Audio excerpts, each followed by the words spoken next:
is Richard Petty. Rapid Richard and his space blue Plymouth are more often than not the main threat on any track. The king had abandoned his kingdom. In 1969, Richard Petty, NASCAR's biggest star and Plymouth's golden boy, shocked the racing world by signing with Ford. After 11 years of making Plymouth famous with that iconic number 43, Petty walked away for the enemy. But Plymouth's response to this betrayal wouldn't just get their star back. It would create the most radical streetcar in American history and change NASCAR forever. By Buddy Baker for first place. Baker tries to pass on the inside. To understand how devastating Petty's defection was, you have to understand what he meant to Plymouth. From 1959 to 1968, Richard Petty had won 110 NASCAR races driving Plymouth Belvederes, Furies, and Roadrunners. He'd captured 3 championships and became the face of Plymouth performance. Petty wasn't just a driver. He was Plymouth's marketing department on wheels. When the King won at Daytona or Darlington, Plymouth dealers saw a spike in sales the following Monday. His success had convinced millions of Americans that Plymouth built the fastest, toughest cars on the road. But by 1968, that relationship was fracturing. Plymouth's new Belvedere and Roadrunner were getting humiliated by Ford's sleek Torino and Mercury Cyclone on the high-speed superspeedways. The aerodynamics that Ford had figured out were making Plymouth's traditional muscle look hopelessly outdated. Ford had cracked the code that Plymouth missed. The 1968 Torino wasn't just faster in a straight line. It was aerodynamically superior in ways that became brutally obvious once speeds hit 180 miles per hour. While Plymouth was still building cars that looked like rolling brick walls, Ford was applying wind tunnel science to create machines that sliced through air. The numbers told the story. In 1968, Ford products won 19 of the 29 superspeedway races. At tracks like Daytona and Talladega, Petty found himself running mid-pack in cars that had once dominated. The psychological impact on a driver who'd built his legend on winning was devastating. Petty's frustration boiled over during practice sessions. Crew members remember him climbing out of his Plymouth and just staring at the Ford Torinos flying past him on the banking. This wasn't about engine power. Plymouth's 426 Hemi was still the strongest motor in NASCAR. This was about basic physics, and Ford was winning the aerodynamic war. In December 1968, Richard Petty signed with Ford. The announcement sent shockwaves through NASCAR and the automotive industry. America's most famous race car driver had abandoned the brand that made him famous for their biggest competitor. It wasn't just a driver change. It was a public declaration that Plymouth couldn't build competitive race cars anymore. The financial details were staggering for 1969. Ford reportedly offered Petty a package worth over $100,000 per year, more than double what Plymouth was paying. But money wasn't the only factor. Petty knew that Ford's aerodynamic advantage would only get bigger, and he wasn't willing to watch his career fade away in uncompetitive cars. Plymouth executives were blindsided. They'd assumed Petty's loyalty was unshakable, that the relationship built over a decade of mutual success would overcome any temporary competitive disadvantage. They were wrong. In professional racing, loyalty only extends as far as the ability to win races. The loss of Richard Petty created an existential crisis at Plymouth. Marketing executives realized they'd lost more than a driver. They'd lost their entire performance credibility. How do you sell muscle cars when your biggest champion just publicly declared that your competition builds faster ones? Petty, as this crowd of more than 40,000 really begins with the rebel yells. Sales data from early 1969 confirmed Plymouth's worst fears. Roadrunner and GTX sales were down significantly, while Ford's Torino and Mercury's Cyclone were gaining market share. Plymouth dealers were reporting that customers were specifically asking why Richard Petty had switched to Ford if Plymouth built the best performance cars. The Plymouth racing program faced complete collapse. Without Petty, they had no major star to carry their banner. Worse, other drivers were starting to make inquiries about Ford opportunities. The domino effect threatened to destroy Plymouth's entire NASCAR presence. Plymouth's response was born from desperation and genius in equal measure. Instead of trying to match Ford's aerodynamic improvements incrementally, they decided to leapfrog the entire field with technology so radical it seemed like science fiction. The key was Chrysler's aerospace division, the same engineers who'd been working on rocket and missile programs for NASA. These weren't traditional automotive designers thinking about styling and marketing. These were physicists and aerodynamicists who understood how to make objects move through air at extreme speeds. Project meetings in late 1968 and early 1969 were unlike anything Detroit had ever seen. Engineers showed up with wind tunnel data, computational fluid dynamics studies, and aerodynamic theories that sounded more like space program briefings than car development sessions. The result was the 1970 Plymouth Roadrunner Superbird, a car so aerodynamically advanced it made Ford's Torino look primitive.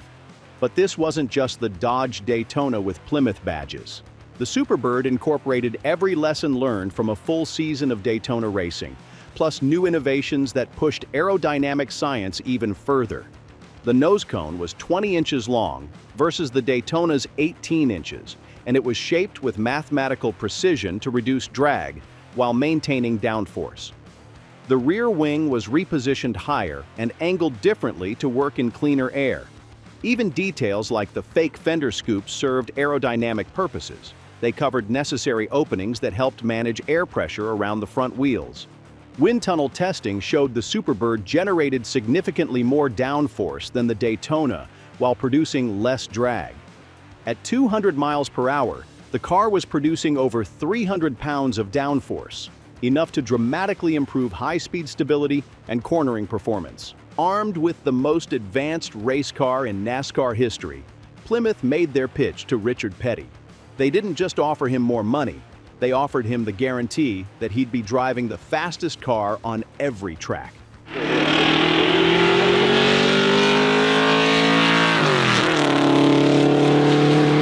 The Superbird wasn't just competitive with Ford's aerodynamic cars, it was generationally ahead of them. The technical presentation was overwhelming.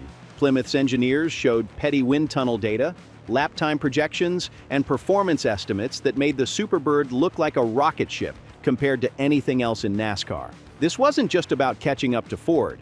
This was about leaving them behind. Petty's decision was swift. Within weeks of seeing the Superbird's development, he was negotiating his return to Plymouth. The financial package was competitive with Ford's offer, but the real attraction was the car itself. Richard Petty had spent his career winning races, and the Superbird gave him the best chance to continue that tradition. The 1970 season proved Plymouth's gamble had worked. Richard Petty won 8 races driving the Superbird, proving that Plymouth could once again build championship-caliber race cars.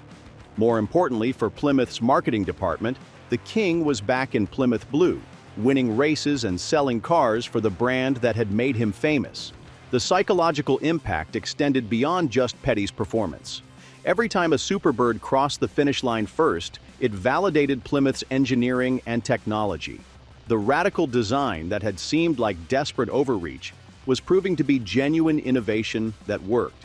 But the real vindication came in the overall statistics. Superbirds and their Dodge Daytona cousins won 33 of 48 NASCAR races in 1970, a 69% win rate that made Plymouth's aerodynamic bet look like the smartest decision in racing history. The spoilers in the back and in the front, and I think we might take a little bit closer look. The street version of Petty's race car was equally radical. Plymouth built exactly 1,920 Superbirds for public sale, enough to satisfy NASCAR's homologation requirements while creating one of the most exotic muscle cars ever offered to civilians. Walking into a Plymouth dealer in 1970 and ordering a Superbird meant buying essentially the same aerodynamic technology that was dominating NASCAR. The 446-pack and 426 Hemi engine options meant you could have up to 500 horsepower pushing that radical aerodynamic package. The irony was that most buyers had no idea what they were purchasing. The nose cone and wing only provided aerodynamic benefits at speeds over 80 miles per hour, speeds that most street drivers would never approach. For normal driving, a Superbird was actually slower than a regular roadrunner due to the extra weight from all that aerodynamic equipment. The ultimate irony was that Plymouth's technical masterpiece was a commercial disaster. The radical styling that made the Superbird dominant on the track made it impossible to sell to regular customers. Dealers across America found themselves with cars they couldn't move, no matter how much they reduced the price. Many Superbirds sat on dealer lots for months, with some remaining unsold until 1972. The car that had been designed to win back Richard Petty and restore Plymouth's racing credibility was too extreme for the very customers it was supposed to attract. Some dealers got so desperate they converted Superbirds back into regular roadrunners by removing the nose cones and wings. They took cars that would eventually be worth $300,000 and turned them into standard muscle cars just to get them off the lot. NASCAR's response to the Superbird's dominance was swift and decisive.